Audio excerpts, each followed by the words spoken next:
Dans la tête de, avec le réseau de santé Delta, plus de 750 médecins des familles en Suisse romande. Delta, la santé intelligente.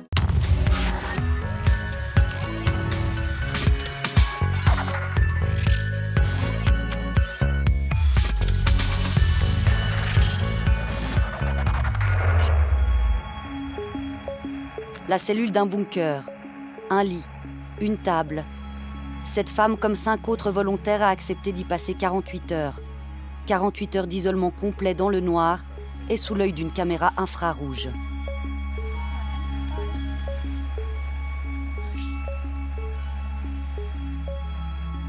Privés de toute stimulation extérieure, les volontaires ne tardent pas à montrer des signes d'angoisse.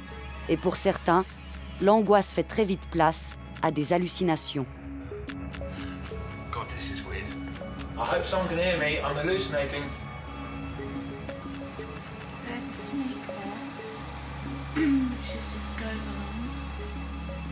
You'll just see moving shapes, lights. Saw some little tiny cars, zebras.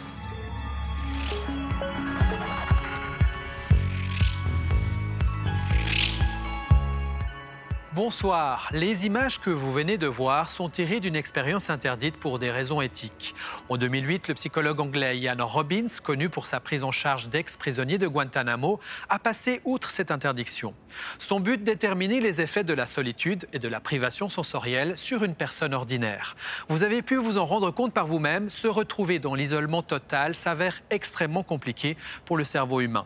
Sans arriver à ces extrêmes, nous sommes pourtant nombreux à vivre soit dans une grande solitude, soit carrément isolés des autres. Un isolement souvent imposé, mais parfois choisi également. Alors quel rapport avons-nous à la solitude? Comment expliquer que souvent nous la fuyons, mais parfois aussi nous la recherchons? Durant l'heure qui suit, nous tâcherons de répondre à ces questions. La solitude qui m'affecte, c'est celle que vous ressentez lorsque vous fermez la porte et que plus personne n'est là. Dans cette émission, vous verrez que la solitude, l'isolement, l'absence de communication peuvent être une souffrance à tout âge.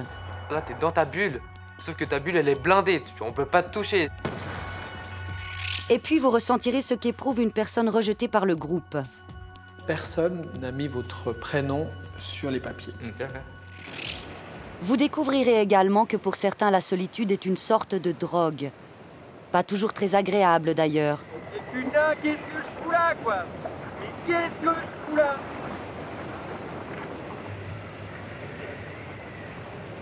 Mais pour commencer, plongeons-nous dans la tête d'un solitaire, un homme qui a choisi de vivre loin des autres. J'habite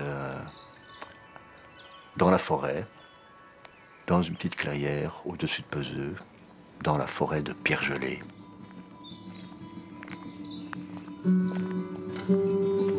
Chaque fois que j'arrive dans cette clairière, il y a comme un souffle, un frisson qui monte en moi et qui me dit « Ah, mais c'est là que je vis. » Et je suis heureux.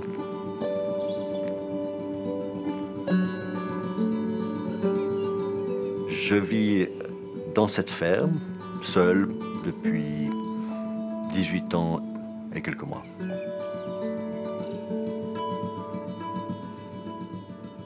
On me surnomme Paxson. J'ai 56 ans. Je suis un solitaire.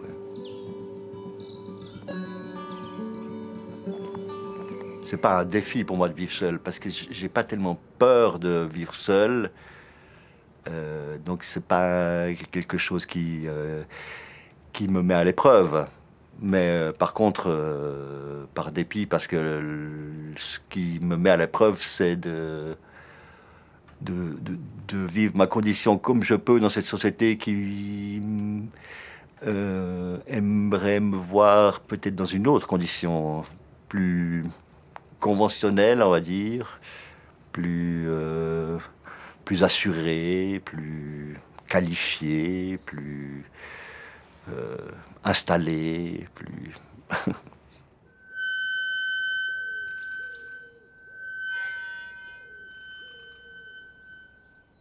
Pourquoi je ne suis pas parti depuis longtemps de ce trou à rare. Pourquoi cette ornière me borde aussi fort? C'est ici quand même un espèce de refuge pour échapper un peu à la société qui est assez contraignante.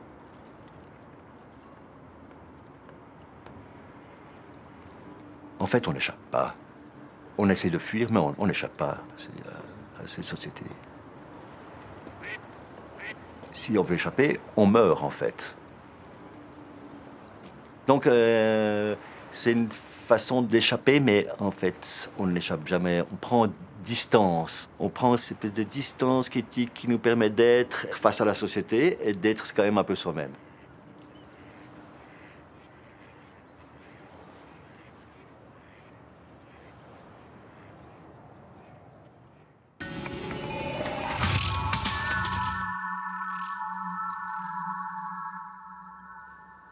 Marie-Noëlle Skurmans, bonsoir. Bonsoir. Alors, vous êtes sociologue, professeur honoraire à l'Université de Genève. Vous êtes également l'auteur d'un livre qui s'intitule Les solitudes et d'un autre ouvrage sorti il y a peu, un roman qui s'intitule D'un jour à l'autre. Alors, lors de vos recherches, vous avez rencontré de nombreuses personnes seules, au profil d'ailleurs très différent. Vous êtes allé voir des femmes divorcées ou encore des prisonniers. Parmi toutes ces rencontres, il y a une facette de la solitude qui a été très présente, du moins au début des discussions, c'est la solitude liée au manque. Je me trompe ? Non, non, tout à fait. C'est vraiment l'idée première, le mot-clé le plus spontané qui vient à l'esprit quand on pense solitude. On pense privation, on pense absence. Et puis ça s'assortit de sentiments tels que la tristesse, le chagrin, le désarroi. On la voit vraiment comme un manque. Et il y a aussi des catégories de personnes en fait qui nous semblent être des catégories de gens emblématiques de ce manque. Et c'est par exemple les veufs, les personnes âgées, les chômeurs, les malades parfois aussi. Enfin, toutes ces personnes dont on craint de perdre une caractéristique, le travail, la santé, les relations familiales. Donc ce sont des emblèmes de cette solitude du manque. Et comment est-ce qu'on explique cette image négative? D'où vient l'origine de ce sentiment un peu négatif lié à la solitude? Il y a une origine qui me semble être très historique. Je réfère par exemple aux sociétés du Moyen-Âge, aux sociétés féodales par exemple, 11e, 12e siècle, même jusqu'au 15e, et dans lequel la norme, enfin la façon habituelle de vivre, c'était d'être vraiment dans une sociabilité extrêmement serrée. Il n'y avait pas de chambre attribuée aux gens et il n'y avait même pas de lit attribué, donc on dormait ensemble sur les mêmes couches, en changeant peut-être d'un jour à l'autre. Et donc le fait d'être seul était une chose tout à fait anormal. Les gens qui erraient seuls à cette époque étaient considérés comme des fous. Donc, à l'époque, on ne pouvait pas imaginer, c'était impensable de se retrouver seul, ou il y avait quand même des exceptions? Bon, il y avait quelques figures qui étaient peut-être l'ébauche d'une solitude valorisée, en tout cas désirée. C'était celle, d'une part, du chevalier errant, un chevalier errant qui remplit les contes. Il y avait celle de l'ermite aussi. Et un peu plus tard de la vie monacale, des moines qui se retiraient dans des monastères. Alors c'était une solitude héroïque ou une solitude sainte, mais c'était totalement éloigné du quotidien des gens.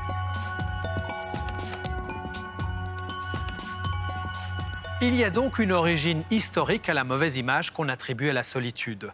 Mais si l'homme a autant peur de se retrouver seul, ou en tous les cas considère cette situation comme anormale, c'est que l'espèce humaine est une espèce particulièrement sociale. Nous sommes des animaux grégaires, nous avons besoin d'interagir avec les autres pour vivre, mais aussi et surtout pour nous construire, et cela dès les premiers jours de notre vie. Pour un bébé, l'autre, c'est avant tout sa maman. Les interactions avec elle et son contact physique sont essentielles et la situation peut vite se compliquer si le nouveau-né se retrouve privé de cet échange. Regardez.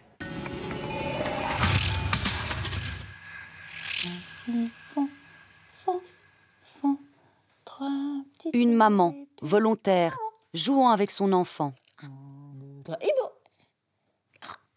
Pour les besoins de notre expérience, nous lui avons demandé de casser soudainement tout lien de communication qu'elle entretient avec son bébé et de se montrer impassible.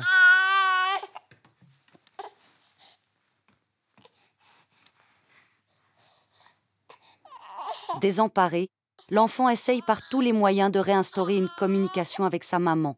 C'est que l'enfant a besoin du regard de l'autre pour se réguler. Il ne supporte pas de se retrouver seul, sans répondant en face de lui.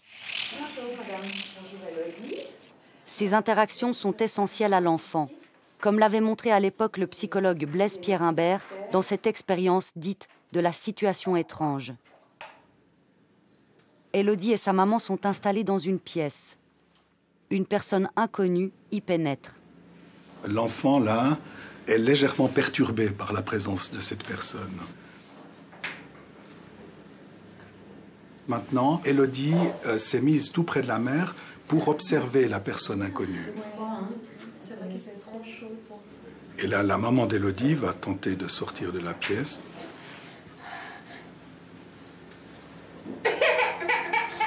Apparemment, Élodie n'est pas d'accord. Dans la situation étrange, lorsque le parent s'en va, évidemment, la plupart des enfants sont un peu désemparés parce qu'ils sont dans une situation nouvelle qu'ils ne connaissent pas. Et pour pouvoir explorer, eh bien, il faut que l'enfant soit en sécurité, il faut que l'adulte soit là. Vous avez vu comment elle tend ses bras? Élodie retrouve les bras sécurisants de sa maman. Mais l'absence du parent peut avoir des conséquences autrement plus dramatiques que de simples pleurs. On s'est aperçu donc, depuis très longtemps que souvent dans les orphelinats, les enfants se développaient mal et peut-être même parfois se laissaient aller jusqu'à la mort. Et c'est grâce aux travaux d'un grand psychiatre, René Spitz, dans les années 1940-50, que en fait, l'enfant avait besoin aussi d'une sorte de nourriture affective, pas seulement de nourriture matérielle et pas seulement de soins physiques, si vous voulez, donc des soins affectifs en quelque sorte. C'est ce que montrent les images filmées pour la première fois par le psychiatre René Spitz et son équipe dans des orphelinats américains au milieu du siècle dernier. Privé de contact parental et sans relais au niveau du personnel soignant, à l'époque inconscient de cet enjeu vital, l'orphelin régresse, se réfugie dans le silence et la solitude, jusqu'à, pour certains, se laisser complètement dépérir.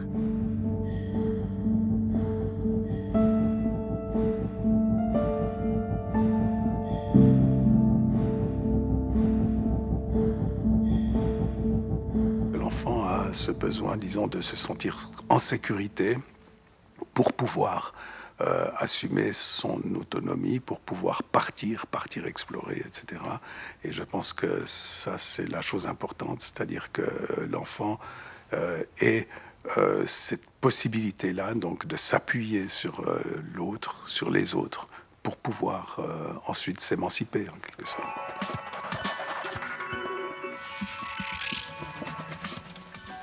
Comme la prime enfance, l'adolescence est aussi une phase charnière de la vie. On y construit son autonomie petit à petit. Mais c'est aussi une période qui peut basculer dans une solitude pathologique. Une solitude que vivent les hikikomori, ces adolescents ou jeunes adultes japonais, incapables de supporter la pression sociale et scolaire et qui s'isolent pendant des mois, voire des années, dans leur chambre.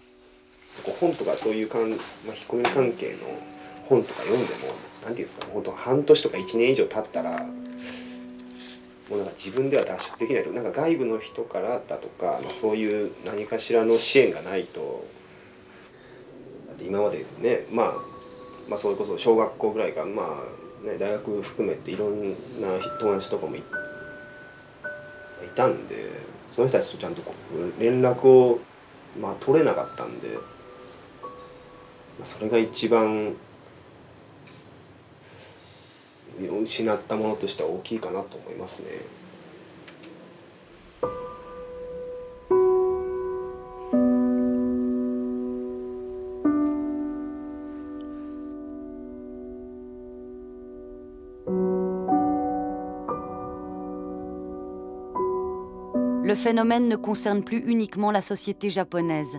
En Suisse aussi, des jeunes gens désemparés s'enferment volontairement dans cette solitude carcérale, avec souvent comme seul compagnon un écran.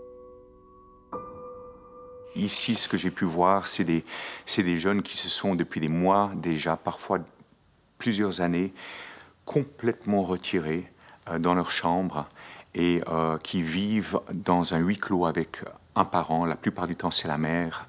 Il n'y a aucun projet d'avenir. L'idée, c'est que maman me fiche la paix pour que je puisse m'adonner totalement à mon jeu vidéo. Ce sont des situations du point de vue du traitement extrêmement compliquées. Nous échouons aujourd'hui plus souvent que nous ne réussissions. Il faut des interventions probablement quotidiennes, d'apprivoisement, de réapprivoisement de la personne. Nous avons fait d'ailleurs des visites à domicile et nous sommes restés les bras ballants devant une porte de chambre fermée à clé où le jeune refuse tout contact. Ce sont des situations d'une violence passive extrême. Et l'appui des parents dans ces situations-là est plus que nécessaire. Est-ce que ça inquiète le psychologue que vous êtes, ce genre de situation qu'on trouve finalement aussi ici? Au plus haut point. Alors heureusement, ces situations sont rares à ma connaissance, mais c'est ces situations-là qui sont bien plus graves que les situations de jeunes consommateurs de cannabis ou d'alcool, même frénétiques. Il y a dans la consommation de substances une composante sociale qui fait qu'on garde le lien. Et dès qu'il y a le lien, on peut travailler. Ici, il y a un refus actif du lien. Et du coup, l'intervention thérapeutique directe avec le jeune est quasi impossible. Cette mission doit réussir. Yann aura bientôt 18 ans. Il y a 3 ans, les jeux vidéo avaient envahi une bonne partie de sa vie, au point de lui faire connaître un certain isolement. Certes, à des années-lumière de la réclusion vécue par les hikikomori japonais. Aujourd'hui, cet étudiant parle avec un détachement salutaire de cette période. Une période durant laquelle il a régulièrement séché les cours pour s'isoler devant l'écran. Au week-end, des fois j'étais motivé, des fois je me levais à 7 h du matin, je jouais jusqu'à 14 h. Et ça fait déjà 7 heures de jeu, mais la semaine pas trop. Moi j'étais plus solitaire, quand je jouais, je restais dans ma bulle. Je préférais pas aller parler à quelqu'un, je préférais rester dans mon élément, rester concentré, m'améliorer. J'étais bien. J'avais mes potes à l'école, mais je m'en foutais, je voulais pas forcément les voir, moi je voulais jouer. Pour moi, c'était pas quelque chose de mal en fait. C'était juste, je m'enlevais de ce monde un peu horrible, entre guillemets, enfin pas horrible, mais c'est juste un monde un peu désagréable pour aller à un endroit où j'étais plutôt confortable. Dans le jeu vidéo. Un confort solitaire pour Yann, un véritable huis clos numérique pour d'autres, qui peut les conduire à une rupture scolaire complète. Les psychiatres estiment d'ailleurs qu'un refus scolaire dépassant la semaine doit sérieusement alarmer l'entourage de l'ado. Quelqu'un qui plonge dans le jeu vidéo, c'est quelqu'un qui reste dans son univers, qui veut même pas en sortir. C'est vraiment ça, t'es dans ta bulle. Moi aussi, j'étais dans ma bulle. Mais là, c'est même pas ça, là, t'es dans ta bulle. Sauf que ta bulle, elle est blindée, on peut pas te toucher, t'es perdu après, on peut plus rien faire. Cette bulle dans laquelle il s'enferme peut être utilisée, c'est le cas de Yann, comme un moment d'expérimentation, comme pour se renforcer, pour se préparer pour en sortir et faire face au monde réel. Mais pour d'autres qui ont d'autres fragilités, cette bulle devient un cocon qui devient après un œuf et la coquille se durcit de plus en plus. Ils perdent les compétences nécessaires à faire face à la vie réelle et du coup, chaque jour qui passe devant l'écran devient un défi supplémentaire pour revenir dans la réalité. Et si tu réfléchis et tu restes un peu objectif, tu t'en sors. Parce que tu vois, au fond, tu te fais chier. Tout le temps la même chose, tout le temps à tirer sur des gens, au fond. C'est un peu ça, si on schématise le truc. Du coup, tu te dis, ok, mais qu'est-ce que je fais? Enfin, oh, arrête! C'est pas avec ça que tu vas avoir un métier, enfin, que tu vas avoir des potes, que tu vas sortir. J'ai arrêté de jouer aux jeux vidéo, je jouais beaucoup moins. Et là, comme un signe, il y a un de mes potes qui m'envoie un message pour sortir avec des autres potes. Et c'était un peu le destin au fond. C'était comme si, voilà, tu ne devais pas plonger là-dedans. Tout était fait pour que j'arrête. Ouais, c'est ça. Je pense qu'il y a beaucoup de jeunes qui sont dans ce cas de figure, c'est-à-dire qui font des plongées, qui ont les caractéristiques d'une réelle addiction aux écrans, ils sont comme aspirés. C'est comme une phase de préparation, un petit peu à l'image du labyrinthe, qui d'ailleurs est une métaphore qu'on utilise pour caractériser l'adolescence. C'est une étape où on est perdu, on se cogne contre les murs, on tourne en rond, et au bout d'un moment, comme par miracle, on trouve la sortie, et c'est un autre monde qui se présente à nous. Et Yann nous dit un petit peu quelque chose de ce processus-là qui se passe alors totalement en dehors des regards. Ça se passe dans le fort intérieur du jeune, mais tout d'un coup on est prêt et on passe à autre chose. Au fond, je garde un beau souvenir, ouais, parce que ça n'a pas été quelque chose de mal. J'ai l'impression que ça m'a fait grandir, ça m'a fait rendre conscience de certaines choses.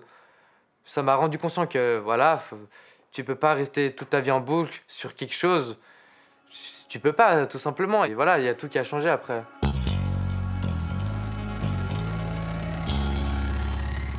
On vient de le voir, on ne peut que difficilement grandir dans la solitude. Le rapport aux autres est essentiel dans le développement de l'enfant et à l'adolescence. Une fois adulte, le regard des autres reste également un élément central pour l'équilibre personnel. Appartenir à un groupe, se sentir considéré, permet de garantir une bonne estime de soi. Mais que se passe-t-il quand le groupe nous rejette, quand il nous isole? Quelles conséquences pour l'image de soi? C'est ce que nous avons voulu tester avec l'expérience suivante. Et vous allez le voir, le comportement de nos participants volontaires est très éloquent.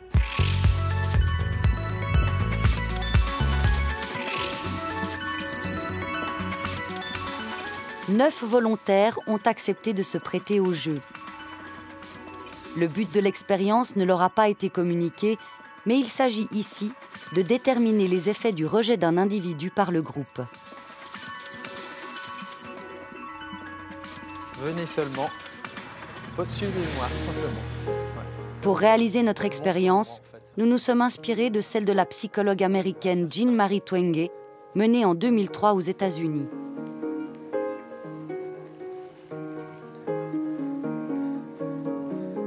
Alors, bienvenue. Ce que je vous propose, c'est de faire un tour de table, c'est-à-dire de vous présenter les uns après les autres, histoire qu'on sache un peu qui vous êtes. Écoutez bien, puisque c'est à partir de ces présentations que par la suite, vous allez vous constituer en groupe pour des expériences futures. Bonjour, je viens de Sion et là je fais des études à Lausanne en lettres. J'ai 42 ans, j'ai 3 enfants. J'habite à B. Mais je suis d'origine brésilienne, je viens de São Paulo. J'aime beaucoup la lecture, la nature et un peu de photos aussi. À ce stade, chacun est invité à inscrire les prénoms de 3 autres participants avec qui il souhaite constituer un groupe. Une fois les feuilles de papier rassemblées, nous indiquons de manière totalement arbitraire à une partie des candidats qu'ils ont été sélectionnés par tous les autres. L'ensemble des gens dans la salle ont mis votre prénom sur les petits papiers. Joli. Joli. C'est joli. Ouais, bah bravo, je trouve que voilà, ça arrive. Ouais. C'est beau, ouais. C'est beau, ouais, c'est cool. Je vous propose de venir dans la salle. Chaque candidat est ensuite conduit dans une salle d'attente où des caméras ont été dissimulées et des fauteuils disposés dos à dos. 2 face à un miroir, 2 autres face à un mur blanc. Toutes les personnes à qui nous avons prétendu qu'elles avaient été retenues par le groupe se sont assises face au miroir. Toutes, sans exception. Voilà, par là, ouais. Aux autres candidats, nous annonçons tout autant arbitrairement une fausse mauvaise nouvelle. Hélas, vous n'êtes pas sélectionné pour la suite des éventuelles expériences que vous auriez pu faire, parce qu'en fait, personne n'a mis votre prénom sur les papiers. Okay. Donc, c'est un peu ennuyant. C'est pas grave. C'est pas grave, non, hein. C'est comme ça. Où vont-ils s'asseoir? Dans l'étude de la professeure Twenge, 90% des personnes qui avaient ainsi été stigmatisées se sont assises dos au miroir, face au mur. Dans notre adaptation de cette expérience, une majorité de gens stigmatisés par le groupe a fait de même. Alors Nicolas.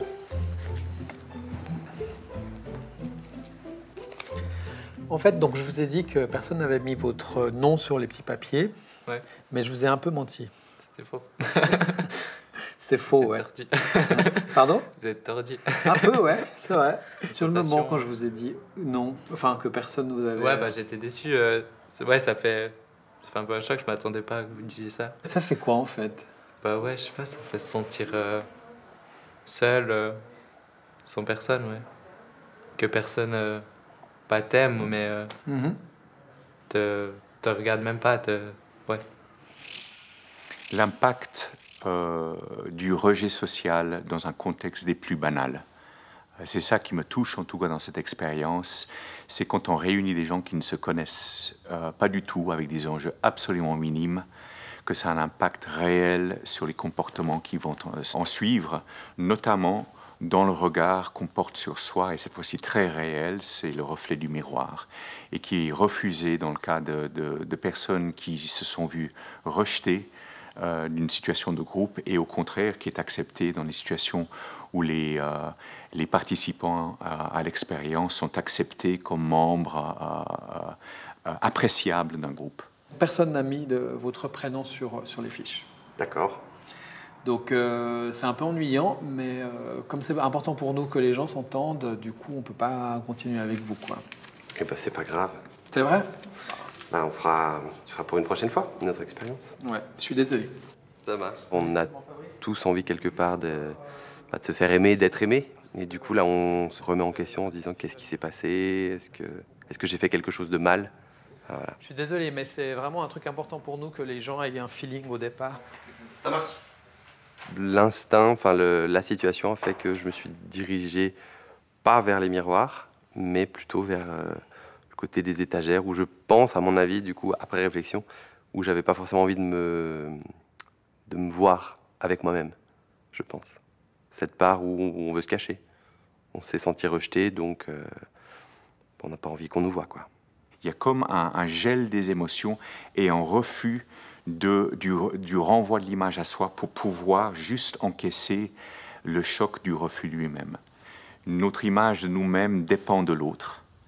Et nous nous constituons, nous nous construisons, et ça se fait au fil de nos journées, dans le reflet, non pas visuel, mais relationnel à l'autre. Et s'il y a une quelconque perturbation aux aspects relationnels, à un soubresaut de rejet, de mécompréhension, nous devons de mettre une énergie extraordinaire pour réparer ça. Sans quoi, notre survie à long terme, psychique mais aussi physique, est en jeu.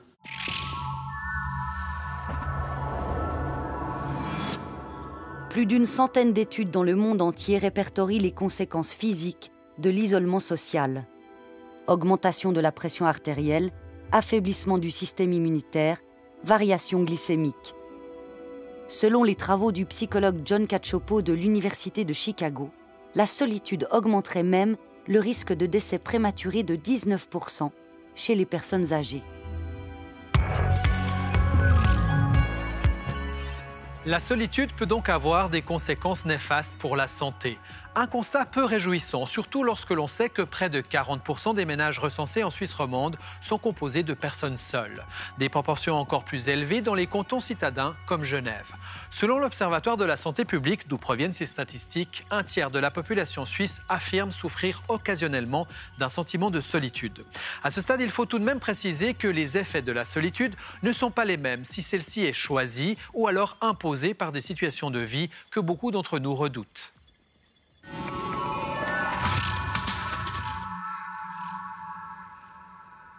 La solitude augmenterait la mortalité des personnes âgées. Aux portes de la vieillesse, Emmanuel se porte comme un charme et il espère bien faire mentir les études encore longtemps.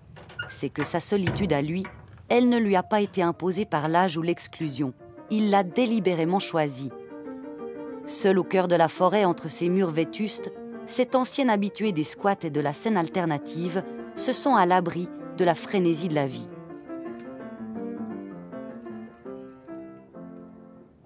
Depuis 18 ans, moi, c'est comme si je m'enfonce dans ma clairière.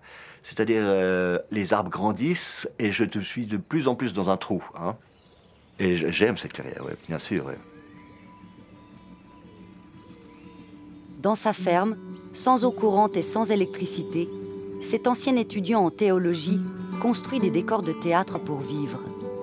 Mais s'il a choisi de rester à l'écart des autres, Emmanuel ne se sent pas isolé pour autant. Je suis une personne qui peut être seule sans s'angoisser trop, sans ressentir trop de manque, sans m'inquiéter pour les autres, même égoïstement, sans considérer l'inquiétude des autres pour moi. Je pense que si j'ai pas si peur de la solitude, c'est parce que c'est parce que je suis quelqu'un de sociable qui se trouve facilement des amis. Je parle avec tout le monde et puis avec, je pense, quand même beaucoup d'empathie, quoi. Alors, en général, les gens, ils m'apprécient parce que je les apprécie aussi, ouais. Parce que je ne fais pas de jugement. Les gens ont leur chemin, ils ont aussi leurs regrets, comme moi j'ai mes regrets, ou comme moi j'ai pas le biais que j'aurais voulu prendre, où chacun est pris un peu dans sa vie. Et puis, et je vois qu'il y a des tas de gens qui peuvent apprécier de me voir comme comment dire, comme un échappatoire, quoi, comme une idée qui leur échappe et puis qui leur fait du bien. Ouais. J'espère. On peut vivre finalement en solitaire sans forcément être malheureux. On peut vivre en solitaire sans être malheureux, c'est-à-dire quand on choisit sa solitude, c'est ça? C'est ça. C'est-à-dire qu'en fait, malheureusement, dans les expériences de vie qu'on a eues, la confrontation à la solitude, c'est souvent fait à notre insu. Et c'est souvent des situations qui ont été subies. Des situations de frustration, des situations avec des imprévus, des situations où quelque chose s'est imposé à nous. Donc on associe finalement, quelque part, cette expérience de solitude à une expérience négative. Alors que quand c'est choisi, on va plutôt rechercher cet isolement, cette recherche de contact avec soi-même pour pouvoir progresser. Donc c'est vraiment la différence entre la solitude choisie, qui est une démarche personnelle, et une solitude subie, qui est souvent avec le sentiment de subir les événements extérieurs auxquels on est obligé de s'accommoder finalement.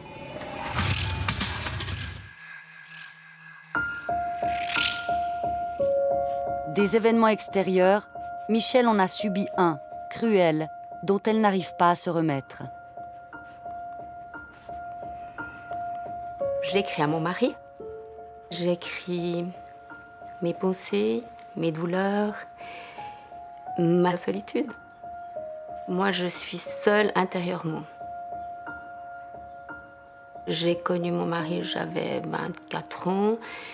On a voyagé beaucoup ensemble, on a vécu à l'étranger. Alors là, il y avait la solitude quand je lui travaillais, mais j'étais jamais seule parce qu'il rentrait. Et depuis 2 ans et 2 mois, il y a une autre solitude qui s'est installée, c'est celle de son départ. Et cette solitude-là, je ne peux pas la décrire, c'est intérieur. C'est une solitude qu'on rencontre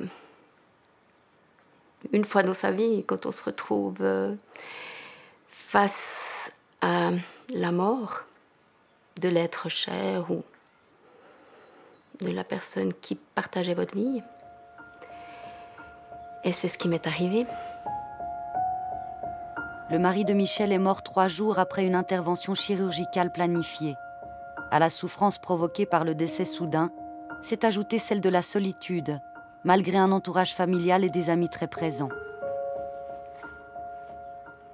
La solitude qui m'affecte, c'est celle que vous ressentez lorsque vous fermez la porte et que plus personne n'est là. Donc ça peut être le soir, ça peut être le matin quand vous vous réveillez, que vous déjeunez seul alors que vous aviez l'habitude de déjeuner avec quelqu'un. Et ça, c'est très très difficile. Chaque geste vous rappelle que on met qu'une assiette au lieu d'en mettre 2. Donc il faut apprendre à vivre seul.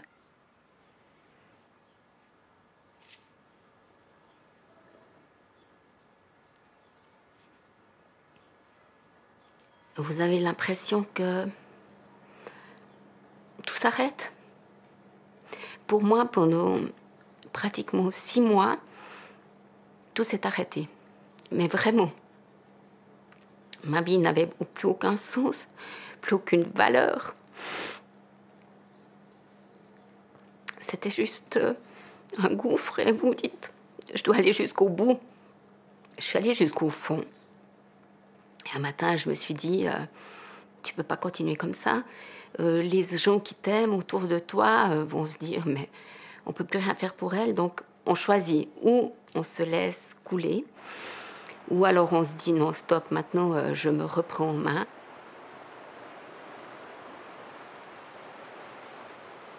Donc, depuis 2 ans, j'essaye de me reconstruire intérieurement. Parce qu'extérieurement, on montre toujours une autre face de soi.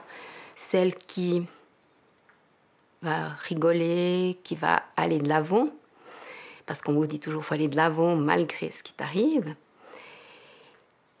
Et c'est assez difficile. Parce que même quand on est entouré, on est très seul. On peut se sentir seul alors qu'on est entouré. Et pour ça, je pense qu'il faut différencier 3 termes qui sont parfois confondus.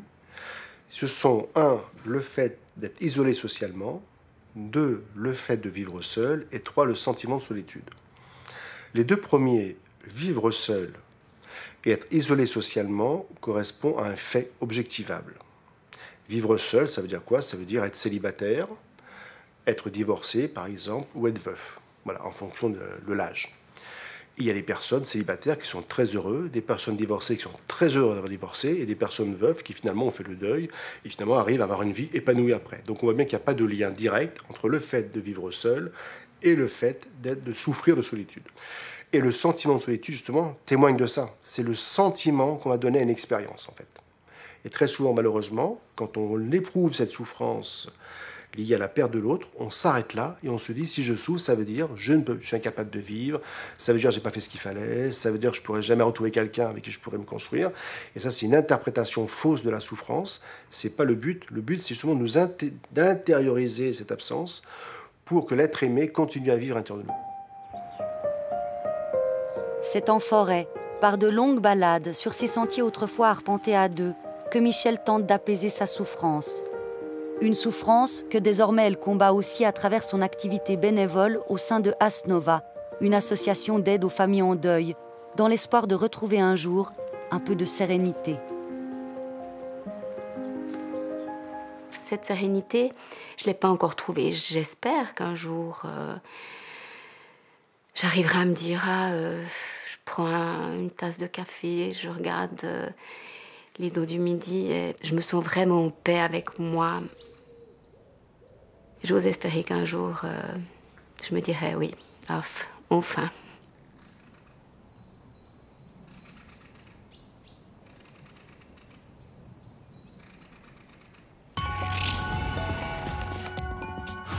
Marie-Noëlle Scurmans, on vient d'entendre le témoignage de Michel Bodmer. Lors de vos entretiens avec les personnes seules qui vivaient mal, avec leur solitude, quels moyens les interlocuteurs que vous avez eus évoquaient-ils pour parler de leur volonté de sortir de cette solitude, ou du moins de composer avec? C'est d'abord la nature. Le rapport à la nature. On a le sentiment que ces personnes, peut-être par manque d'attachement à des relations avec autrui, vont accroître cet attachement avec la vie, donc la vie naturelle, les promenades, la nature de manière générale. Et la deuxième, c'est la ressource intérieure. C'est la spirale à l'intérieur de soi. Si vous voulez, certaines personnes mentionnaient même l'image du Bernard l'Ermite. Et elles exprimaient, j'ai appris, c'est comme une gymnastique, j'ai appris à descendre à l'intérieur de moi et à me rattacher à moi-même, d'explorer l'intérieur de moi-même. Au début, ça me faisait peur. J'avais peur de ne pas pouvoir remonter. J'avais peur de devenir folle. Et petit à petit, j'ai apprivoisé cette possibilité de descendre en moi, de me ressourcer, de me retrouver et de remonter et d'être plus disponible à autrui. Moi, j'ai appelé ça la solitude ressource. Et puis, en fait, on peut combiner ces différents outils, la nature et puis l'intériorité.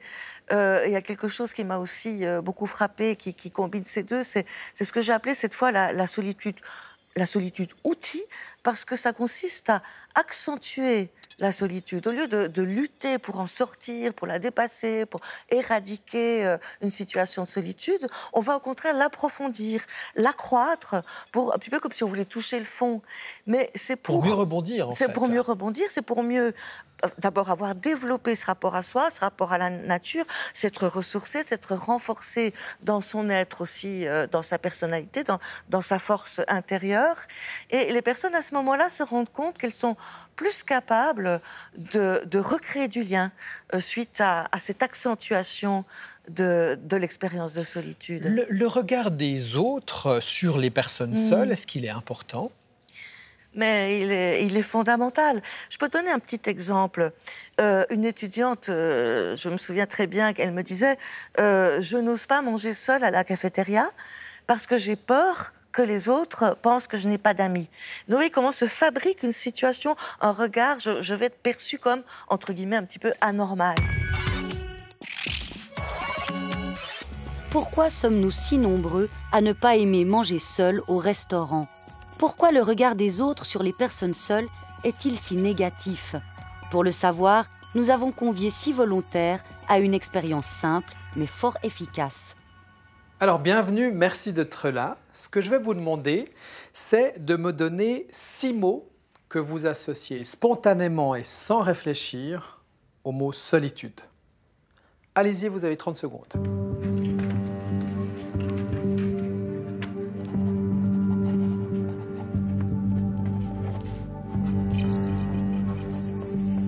C'est quand même la première chose qui vient à l'esprit, je pense, quand on parle de solitude. C'est souvent quelqu'un qui est triste, qui est triste de ne pas avoir, d'avoir autant de solitude, justement, qui voudrait avoir peut-être plus d'amis. C'est, à mon avis, le sens le plus commun et le plus logique qui vient spontanément. En tout cas, c'est ce que j'ai eu. Je trouve que la solitude, elle peut être remplie tellement de chagrin, d'émotions négatives,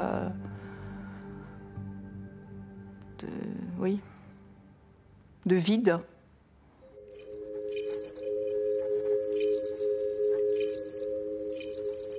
Ça m'est sorti spontanément parce que c'est ce que je vis en ce moment. Et la solitude, c'est des moments que je recherche, retrouver un peu la nature, ces moments de calme où j'ai le temps de réfléchir, de me reposer. Mais si je regarde la majorité des gens autour de moi, c'est vrai que c'est quelque chose qui est perçu plutôt comme quelque chose de négatif. Nous avons retiré les mots neutres pour ne retenir que les associations de mots avec une connotation soit négative, soit positive. Au final, le résultat est sans appel. Ce qui signifie à peu près, si on regarde 15 et 7, c'est à peu près 70% de mots négatifs pour 30% de mots positifs. Je crois que c'est assez clair. On a une vision de la solitude qui n'est pas des plus belles. Je pense qu'il y a plusieurs facettes pour la solitude, puisque un moment seul peut être heureux, il ne faut pas qu'il dure. Il ne faut pas que la solitude dure. Si c'est un état de vie, à ce moment-là, c'est pesant, c'est triste et il manque beaucoup de choses dans la vie. Marie-Noëlle Scurmans, il n'est pas très grand l'ensemble des mots positifs si on le compare à celui des mots négatifs. C'est une réalité ou c'est une représentation de la réalité ? Bien sûr, ce sont des représentations, le fait d'associer des mots à une expérience. Et on le voit, l'équilibre des idées spontanées qui nous viennent à l'esprit est tout à fait inégalitaire. Les mots d'apaisement, de tranquillité, de sérénité viennent comme une seconde possibilité à laquelle on n'avait pas pensé au départ. Parce que, nous l'avons dit, la facette du manque est toujours prégnante, est toujours dominante. Donc une solitude positive qui nous apporte, c'est possible, ça existe. Mais certainement. C'est-à-dire que ce que je pense important de dire, c'est qu'il n'y a pas une solitude qui ne nous apporte pas, une solitude qui nous apporte. Je pense que le fait de vivre des situations de solitude dans leur pluralité, dans leur diversité, nous fait y trouver des choses parfois douloureuse, parfois intéressante, parfois apaisante. Et que ce qu'on y trouve est fluctuant qu'on traverse au cours du temps des solitudes différentes avec des sentiments qui sont également diversifiés. Et l'idée la plus importante, je pense, c'est qu'on y apprend des choses. Aujourd'hui, quand on pense à cette solitude choisie, qu'on a intégrée à sa vie, on pense assez automatiquement aux grands navigateurs qui se retrouvent des mois seuls sur la mer. Ça vous inspire quoi? Pour moi, c'est une des figures modernes du chevalier errant, voire de l'ermite, qui se retire dans un au-delà du quotidien et qui, on pourrait dire, vit un peu à notre place l'extrême, le rêve, le tout autre, l'héroïsme qu'on ne voudrait pas dans notre vie quotidienne nécessairement traverser, parce que ce ne sont pas nécessairement des situations faciles à vivre.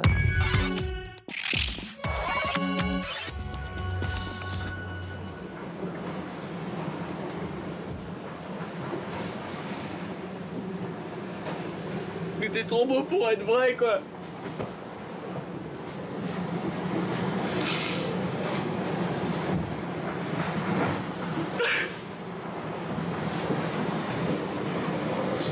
Je vais le sauver, le bateau. Et je vais l'emmener au bout, surtout. Je vais l'emmener au bout.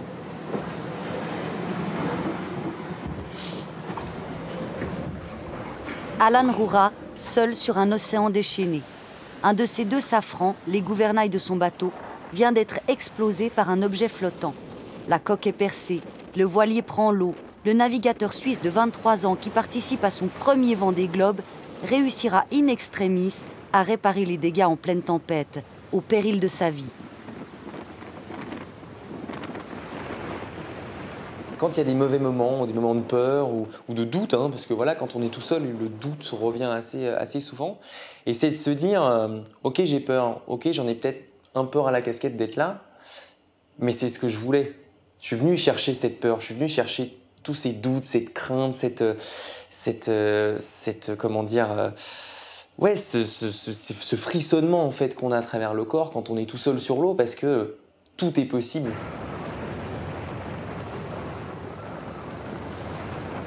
C'est pas cool du tout, quoi. C'est pas cool du tout. Ça déferle. On a que la grand voile, là. Et putain, qu'est-ce que je fous là, quoi. Mais qu'est-ce que je fous là. Ah, je te jure.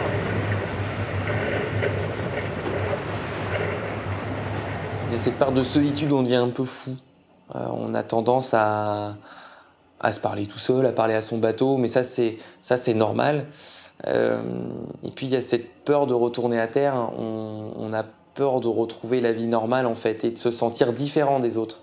Quand on passe autant de temps tout seul, on n'a aucune obligation finalement. On est tout seul sur son bateau à naviguer, seul dans notre tête, à dire voilà, je mange quand j'en ai envie, je dors quand j'en ai envie. Il n'y a pas cette obligation de la vie de tous les jours qu'on peut avoir à terre.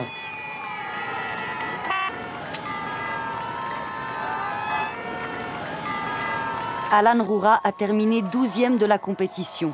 105 jours de solitude complète et d'aventures périlleuses aussi.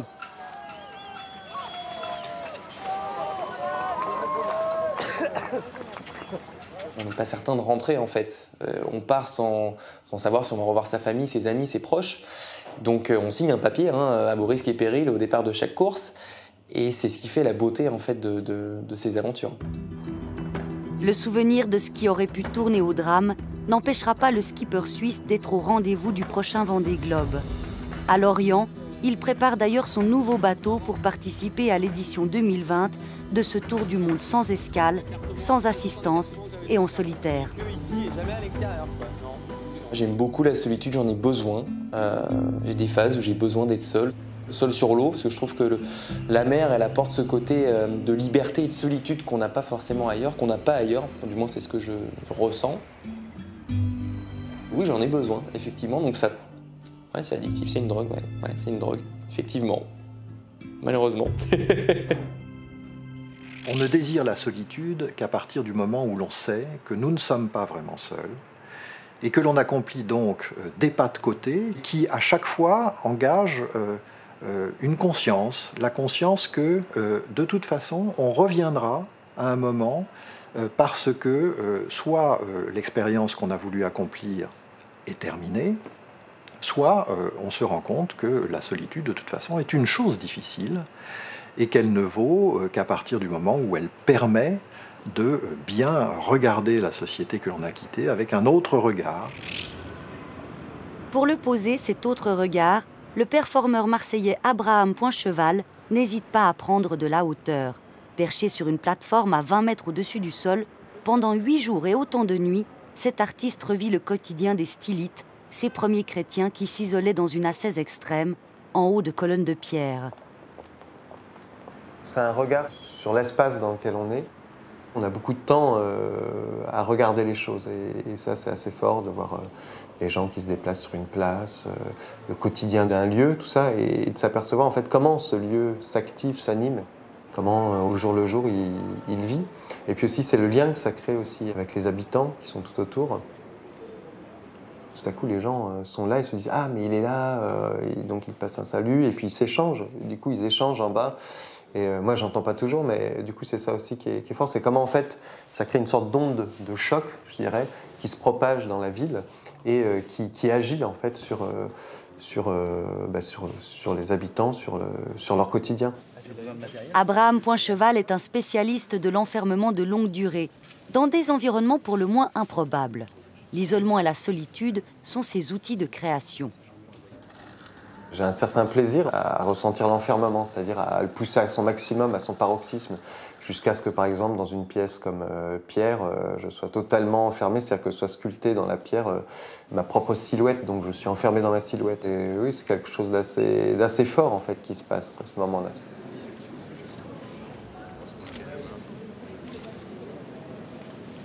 Comme les cosmonautes, le retour de l'artiste du monde minéral à celui de la chair, après 8 jours d'enfermement complet, laisse quelques séquelles que le temps effacera.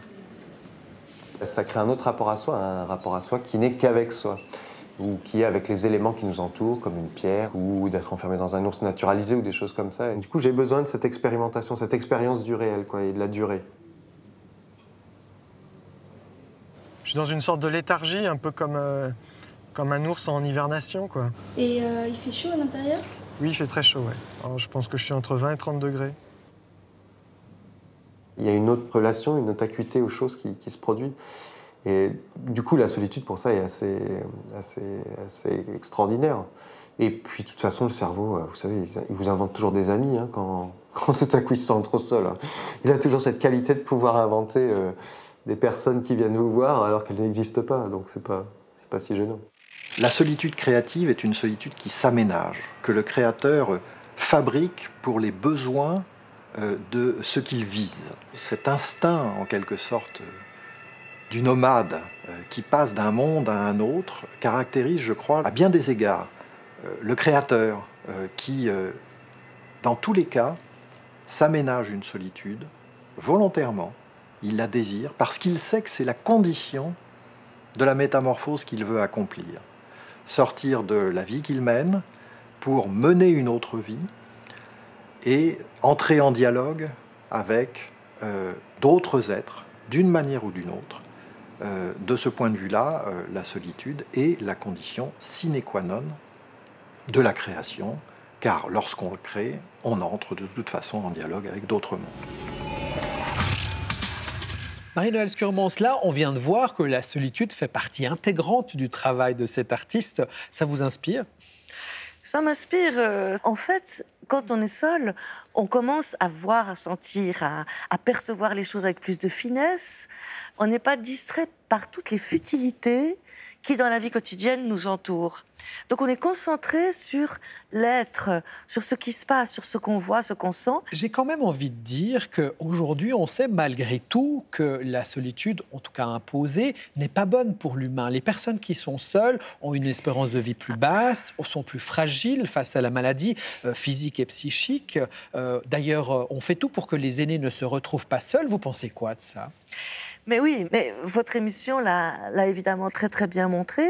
La solitude du manque, la solitude de la souffrance, qui sans doute est corrélée avec des problèmes de dépression ou des problèmes de somatisation physique donc et psychique, n'est pas le tout de l'expérience de solitude. Donc on revient à ce stéréotype, on revient à cette idée qu'il faut éradiquer la solitude.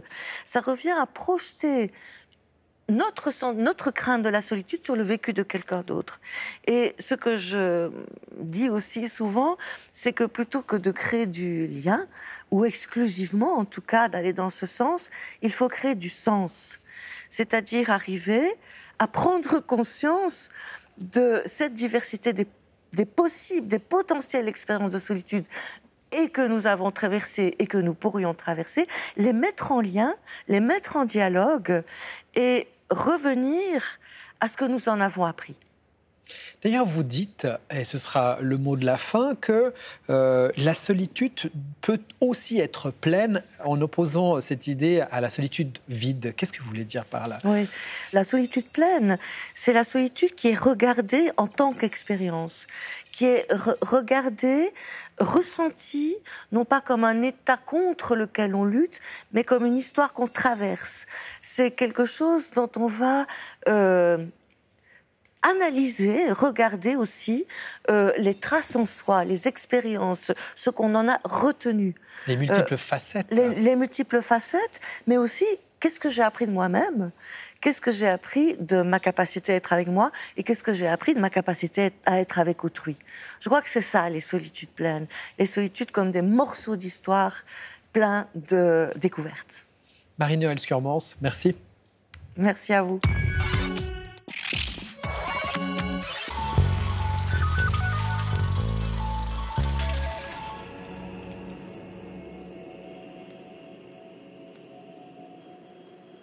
Quel avenir pour notre ermite des temps modernes?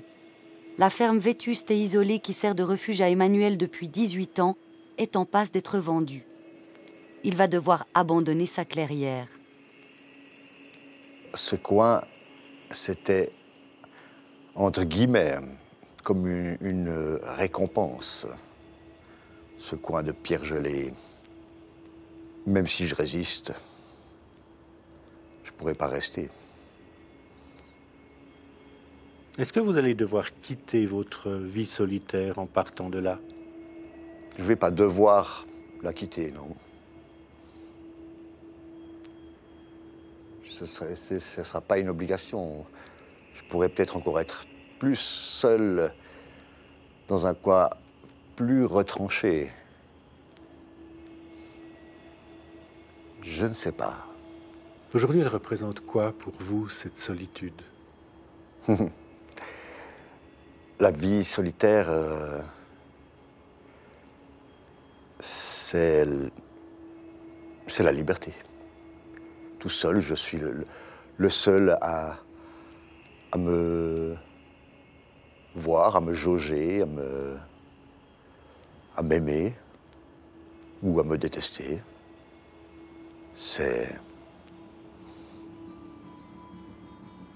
simple. J'ai pas trouvé le chemin avec les autres, avec quelqu'un d'autre. J'ai perdu mes compagnes. Je me suis retrouvé avec d'autres solitaires. Et ces solitudes se sont écartées l'une de l'autre. Peut-être que je mourrai sans même que les autres s'en rendent compte. Je réécrirai un mot.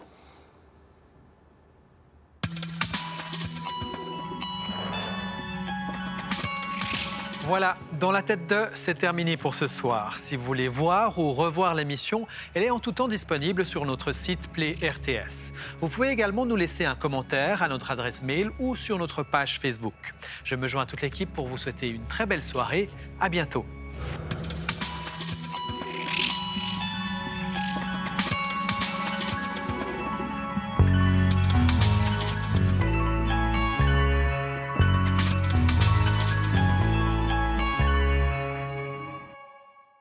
Dans la tête de, avec le réseau de santé Delta, plus de 750 médecins des familles en Suisse romande. Delta, la santé intelligente.